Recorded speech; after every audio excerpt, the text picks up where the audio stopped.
And let me begin by saying that climate change is real.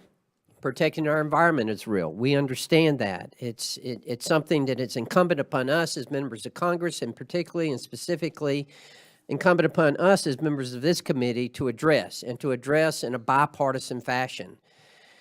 My hope, and I hope that this is shared by all of us, is that the product that is generated out of this committee will be a bipartisan product. It will be a product that will benefit all Americans and benefit all of us, because it's extremely important. We acknowledge that. We certainly feel like it will be something that we'll take pride in, and that all of us will have a partnership in.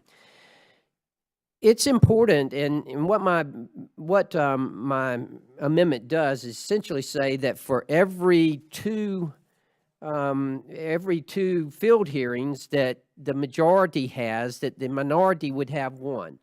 Now, in order to come about to a bipartisan consensus, it's important that we all share in our experiences, in our interest. And certainly the field hearings will be a big part of that. A big part of what we study here will be where we go and the hearings that we participate in. To Ranking Member Graves' point about going to our separate corners, it would do us no good if we only looked at an agenda that favored one side. So my hope and my intention with this amendment is just to make sure that everyone has participation in this. I tell my staff often, and one of my favorite sayings is that none of us is as smart as all of us.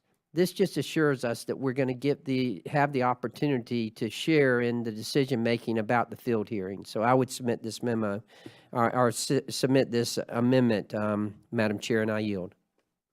The gentleman yields back. I recognize myself